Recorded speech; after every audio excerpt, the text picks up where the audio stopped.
Okay, big changes coming to the layout, at least big changes for me. Ever since I had started collecting, I've had one continuous loop in my living room for roughly 250 feet now of one continuous track. But that's all changing because I am now, through the power of update, able to run two trains at once throughout the living room. So there's a lot of action going on here. Here comes the big boy in all of his glory, pulling a UP excursion train, of course. And simultaneously, I have a BNSF freight, which you saw earlier, pass on by. So, doubling up on the action, doubling up on the fun. Doublemint gum. Now, how was I able to do this? This is not DCC. I do not have one continuous loop anymore. So if you recall, like I said, 250 feet of track running all over the place.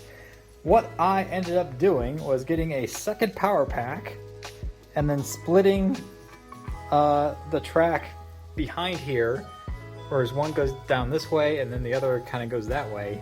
That used to be connected and then it was all one continuous loop. But by doing that, I'm able to split them in two. So there's a shorter loop that the BNSF is on and a longer, almost twice as long loop that the big boy's on. So BNSF, it's coming up right here, up the hill. So it starts there, comes this way, goes across the bridge, around back behind the castle, does this little zigzaggy here, on down the line to behind the town center, behind Hogwarts, loops around, comes down in front, continues to go this way, on down, back up here, and around, back up around the castle yet again, and then on through here, and then loops back under here, and then connects to the bridge up back this way. So that's the shorter loop. The longer loop that the big boy is on,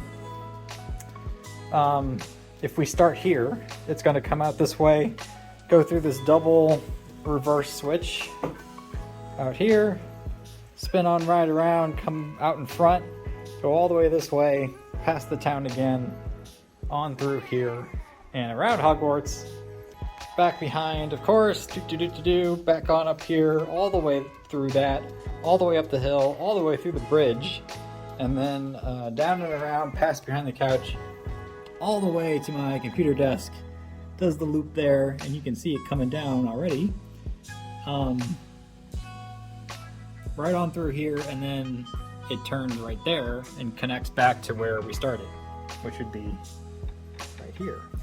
So I've been kind of eyeing that up for a while now. If you saw my T1 video, occasionally I used to take this two outer loop that's right here and then run two tracks across and connect it to this section under my desk. And that would create two outer loops as well.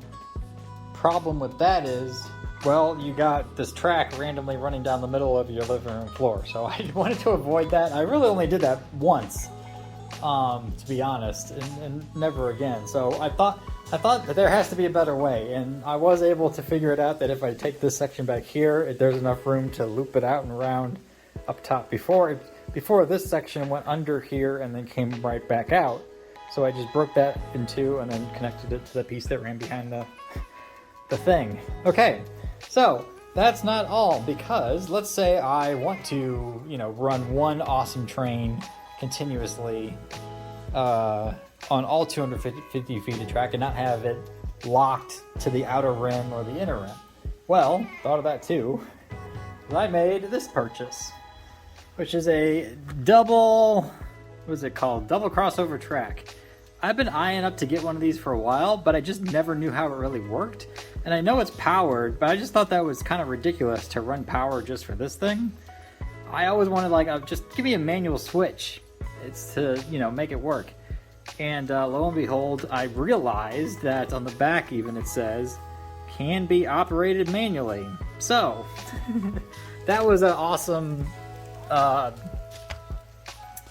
revelation that you could actually do that.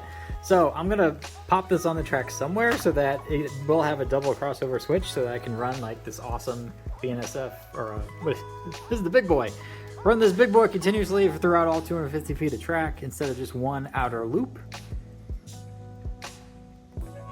question then is, where do I place it? I thought about 3 different spots, either right out here in front of the town, which if you look at the spacing, it will fit right there.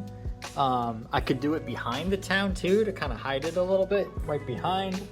Or there's this part right over here that the big boy is running through right now, where there's 3 sets of track, but I would do the outer 2 because these inner 2 tracks are the same loop. I think this is a little difficult to get to, especially if I'm going to build out the Legos some more, so that's probably a no. I also thought putting it right in front of the town here is kind of weird too, because I want a nice straight stretch. I think that will look great going through. This will kind of mess it up, especially if it's activated and you're switching up. So not going to do that there. I think I'm going to put it right behind here. Easy reach, easy switching. And yeah, that's cool that I can maintain my 250 feet of track without sacrificing, you know, that. So I'm going to pop that on and see how it actually works. In order for it to work, it isolates the power. So apparently you need power coming from both ways, or all 4 ways really, which it will because I have 2 loops. I'm breaking that down the middle, and then you'll be powered. So right now the power is set up so that they both run this way together. Obviously you could take these loops and reverse them too, because right now I have them running in the same direction, but if you reverse them, the trains will actually pass each other a lot more often instead of like once in a blue moon, you know, whenever they just happen to line up. But I'm curious to know, like, okay, so if I got the power coming from this way and I connect over to this side, obviously this power still has to show going that way, but what happens if I accidentally have the power in reverse? What happens when that engine crosses? Is it just gonna freeze up? Is it gonna pop? Is something bad gonna happen? I don't know. I'm gonna test that with one of my weaker engines that I don't really care for, and hopefully that doesn't blow up and it's just a short and it just stops, and I don't know what's gonna happen, but we're gonna try it. So let me get this installed and then play around with that a little bit too. Alright, so just taking it out of the box, and a couple things to note. One, I first noticed this entire bottom is like metal, which I did not really expect, but there it is. 2, I was hoping you could just unplug this little cable and not have that, because I'm just not going to use this at all. I'm going to do it all manually. But apparently you can't, because it's like in there. Now, if I unscrew this bottom section, I assume I can pop it off that way maybe, and I might try to do that because I don't want this flapping around on me, especially if I'll just never use it. Other things to note that I didn't realize at all, but the manual switch is like right here on all 4 sides. You'll see them black right there, and as much as I've stared at this over the years to try to figure out how it works, I'd never noticed that before, so that's cool. All you do is you flip that back and forth and it will switch the little switch. So awesome, that's gonna work perfect. Assuming I can get this thing off, it will even look really good too. So there you go. Woohoo, baby. I popped that metal bit off and did not expect this. So it is like embedded in all 4 quadrants here. So there ain't no way I'm getting rid of this unless I like cut it off, which doesn't make any sense that I would do that or would have to do that. So unfortunately this thing is like hard coded in, so it's gonna have to live on next to it, I guess. I mean, maybe I can cut it off if I know I'm never gonna use this again, but because I'm gonna put this out here behind my cityscape, you won't even see the wires, so I'm not too concerned with that. Couple more things to note. This thing is longer than your standard 9-inch track, which starts there and ends here. Looks like you need the extra little 1/4 bit to complete the full size. It's gonna go over here, but I also noticed that my track doesn't exactly line up evenly either, so I gotta figure out how to get this on here by use of the extra bits I have. So I'm actually one 4-inch piece shy of being able to fit this all together. I could use 2 of the smaller pieces, but I'm out of all of those too. So I'll either have to buy one, or of course I can sneak this in, which is 4 very small bits that make up one 4th size. So that will work, but I'll probably end up buying some more of these because I don't want like 4 pieces all short together like that. I think that'd be kind of weird and probably warpy over time. So at least I can get it working now and then upgrade it later. Or not, because these little bits, they won't, I'm like a couple millimeters short, and I can't pull it closer because they're connected to a double up track right here. That's all together, so I can't, there's no extra space to be had. These will not work. So before I switch it over to switch it, I've been trying it in straight mode, and it's kind of louder than you'd expect when they roll by.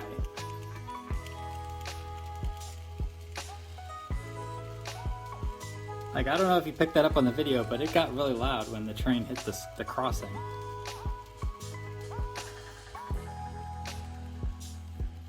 No big deal though, just something to note. Alright, we're gonna try a switcheroo here. With the BNSF, it's gonna flip over to the outer loop. So, I'm gonna flip this guy and this guy, although I don't know what happens if you don't flip the other one. I guess we can test that too. But here comes the BNSF, and let's see what happens.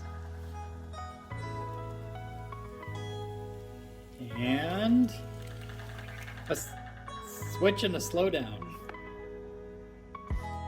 Why did it die on me? The big boy's still running on that loop. So what happened? We need more power? Yes. There was a lack of power when it switched.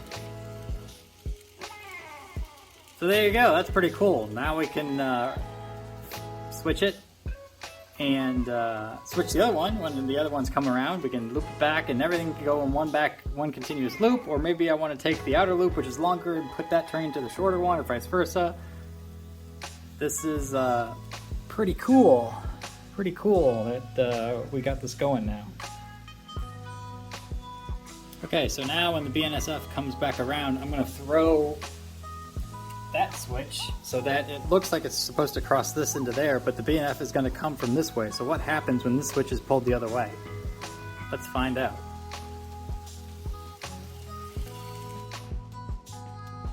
A crash or a derailment. Or I guess it just stops. Let me see what happens if I flip it. Oh, I can't. This might get awkward. There it goes. Okay, so that switch has to be thrown or else it just stops.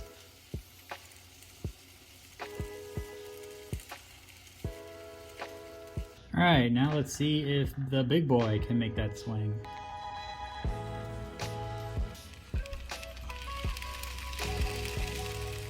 Success!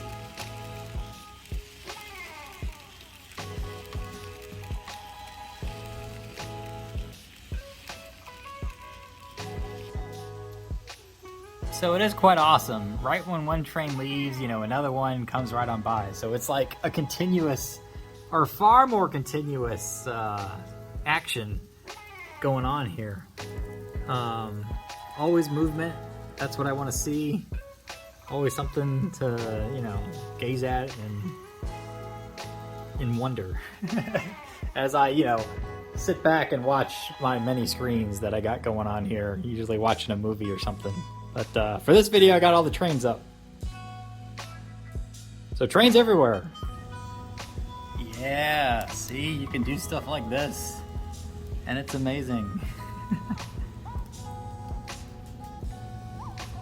I love the double up look.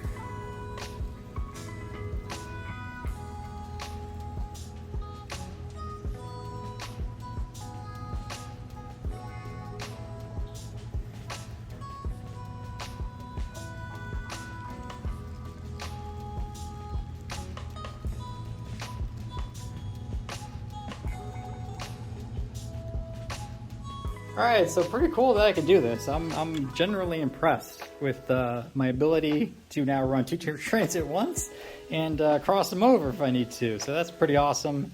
Hopefully this was inspiring and enjoyable and gives you ideas for what you can do at home. Because, hey, I'm loving this. This is great. So I'll leave it there with one last look at the big boy coming down. And right on through that new loud switch. Yee!